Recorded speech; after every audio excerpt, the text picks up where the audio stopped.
Pessoal, e partindo aqui para a nossa quarta aula do módulo 2, mantendo o contexto da conversa. O que significa isso, Robson? A gente vai passar aqui nessa aula, mais ou menos, como é que funciona a memória do GPT, tá, pessoal? E aqui, sendo bem direto ao ponto, eu não quero passar muito tempo nesse aqui, sendo bem direto, o GPT ele tem dois tipos de memória. Uma memória própria do chat, tá? Aquele chatzinho que você abre, ele tem uma memória vinculada em um banco de dados. Todas as mensagens que vocês trocam lá, elas são armazenadas em um banco de dados com um ID específico, que geralmente, se você olhar lá na sua URL, né, você vai encontrar um ID parecido com esse aqui, ó. Esse número gigantesco aqui, ó, 68D925E8, enfim, isso aqui é um UUID, né, UUID. E existe uma memória vinculada a esse ID, tá? Que é justamente a memória do chat. Todavia, o GPT, eu acredito que foi há uns meses atrás, ou talvez até um ano, ele implementou uma memória de longo prazo. E essa memória está vinculada ao teu usuário do ChatGPT. Então, o usuário Robson, ali, né, com aquele e-mail específico, ele vai ter uma memória de longo prazo diferente de um usuário fulano que tem uma conta fulano@gmail.com no ChatGPT. Porque essa memória está vinculada ao usuário e não ao chat. Beleza, pessoal? Por isso que talvez se você tiver um GPT que muitas pessoas usam ele, esse GPT, a memória de longo prazo dele vai ser um pouquinho suja, porque acaba que uma pessoa usa uma coisa, aí ele vai lá e armazena. Aí uma outra pessoa usa uma coisa, ele vai lá e armazena. Então vai ficar um pouco poluído. Todavia, se você tem um chat GPT que usa apenas você, ele, por incrível que pareça, vai saber muita coisa sobre você. Você pode até fazer o teste. Vamos lá. Como é que funciona, Robson, então, essa memória de curto prazo? Vamos supor que você começou uma nova conversa com o chat GPT, beleza? E você mandou lá, oi, tudo bem? Esse oi, tudo bem, ele foi lá e respondeu, tudo sim. E com você? Em que posso ajudar? Aí você respondeu para ele, conte uma piada para mim sobre gatos. Quando você manda essa mensagem aqui, ó, conte uma piada para mim sobre gatos, o que acontece por debaixo dos panos de uma forma bem simplificada, tá, pessoal? Para que vocês possam entender o macro, o fundamento. Ele vai pegar todas as mensagens anteriores. Por exemplo, oi, tudo bem? A mensagem que o chat te mandou, tudo sim, e com você, em que posso ajudar?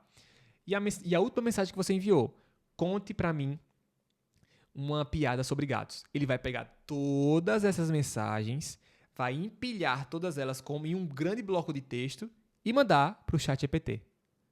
Então, a gestão de memória dele, pessoal, é assim, relativamente, né, pelo menos essa aqui, explicando de forma simples, é simples, né? É simples. Simplesmente ele vai pegar do banco de dados lá as mensagens que você mandou e ele também juntar todas em um grande bloco de texto e enviar para o nosso amigo Gepeto.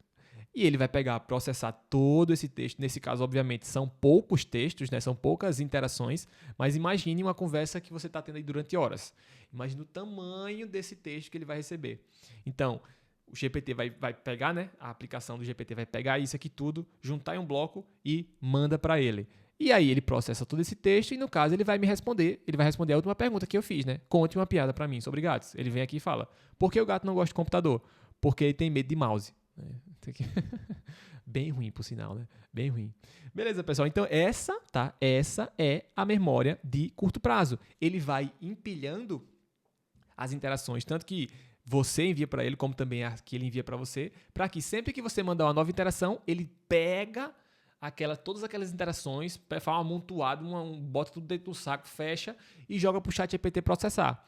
Para que ele possa pegar toda essa quantidade de texto, todas essas mensagens de interação entre você e ele, pegue tudo isso aqui, ele processa, entendendo, obviamente, qual é a última mensagem e responde baseado nessa memória que ele tem. Por isso, pessoal, que é importante você entender isso, o GPT ele tem uma janela de contexto. O que seria essa janela de contexto? É justamente a capacidade que ele tem de processar esse grande volume de dados. Imagine que, por exemplo, ele consegue processar 5 litros de dados. E você está conversando com ele e você já conversou tanto com ele que está dando um total, quando pega todas as interações, 6 litros de dados. Se ele só consegue processar 5, você percebe que 1 litro de dados, de interações, de conversa que você teve, vão ser perdidos. É aí que entra a alucinação. Nesse sentido. Por quê?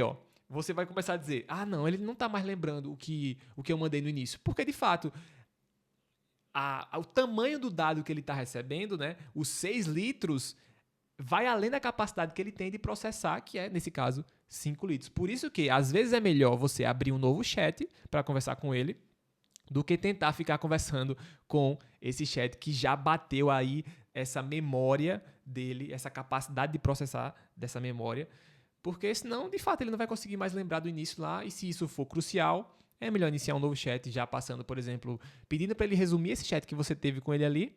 Daí você pega esse resumo, joga em outro chat e passa ali as informações necessárias que ele precisa saber, e aí você continua essa conversa, entendeu? Todavia, existem concorrentes do ChatGPT, como por exemplo o Gemini, que possui uma janela de contexto muito, muito grande, que no caso dele é 1 milhão de tokens.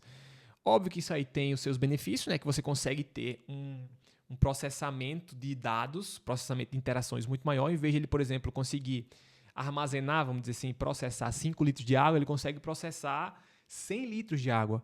Tá? Todavia, dependendo do volume de algo que você coloque lá, ele vai se perder um pouco ali, porque, querendo ou não, são muitos dados, né, que você está passando para ele. Mas, espero que tenha ficado claro, a memória de curto prazo do ChatGPT, ela está vinculada ao ID da conversa, tá? E ela funciona bem dessa forma mesmo. Ele simplesmente pega todas as interações que vocês já tiveram, processa tudo e cria mais uma interação dele. E quando você responde novamente, ele pega tudo, processa e te responde, beleza? A de longo prazo, pessoal, é interessante porque isso aqui foi implementado acho que eu vou chutar 1 ano, tá? 1 ano, que isso aqui já é meio antigo. Foi criado um mecanismo dentro do ChatGPT que ele consegue identificar pontos que são válidos a armazenar. Por exemplo, vamos supor que eu tenho uma conta do ChatGPT e ele vai entender, a partir da minha conversa que eu estou tendo com ele, que eu trabalho com automação e desenvolvimento de soluções de software. Tá? E ele vai pegar isso e vai entender que é importante e dizer assim, pô, eu vou armazenar isso aqui, um canto aqui, para que sempre que Robson mandar uma mensagem, eu tenha essa informação salva aqui, para que eu possa personalizar minha resposta baseada nessa informação.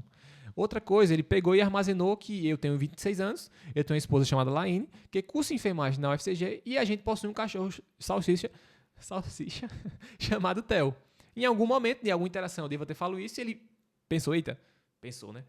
Eita, isso aqui é interessante, eu armazenar que ele tem 26 anos, que ele tem uma esposa chamada Laine, que estuda enfermagem, e tem um cachorro chamado Theo. Isso aqui, pessoal, é interessante que essas informações de longo prazo, elas independem do chat. Então, por exemplo, eu poderia abrir um chat agora e perguntar, dentro dessas 3 informações, né? Com que eu trabalho? Ele saberia dizer, mesmo que fosse a minha primeira interação com ele, naquele chat. Entendeu? Porque isso aqui, ela está vinculada à conta e não ao chat. Por isso que é a memória de longo prazo. Você não precisa ali tá naquele chat para que ele possa lembrar. Não, isso aqui está compartilhada para todos os chats. Pronto, fica até mais fácil de entender assim. Então, essa aqui é bem simples. Memória de longo prazo está vinculada ao teu usuário do ChatGPT e, de certa forma, você não controla muito isso. Tá? Você não controla muito isso. Tem como você controlar outras formas, mas isso aqui, da forma como ele a lógica que ele tem por trás dele para armazenar as informações, você não controla. Todavia, ele, de vez em quando, às vezes, aparece.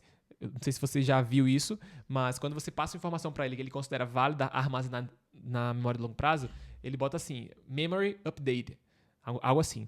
Depois fica de olho para ver se acontece com você, mas essa aqui é a memória de longo prazo, tá, pessoal? Ela não está vinculada ao Chat ID, algum chat ali, mas está vinculado à tua conta no geral. Todos os chats que você abrir vão ter acesso às informações, diferente de aquelas interações que você tem com o chat. Isso aqui também eles têm trabalhado para conseguir aumentar nessa capacidade de correlação de informações. A Anthropic tem feito isso.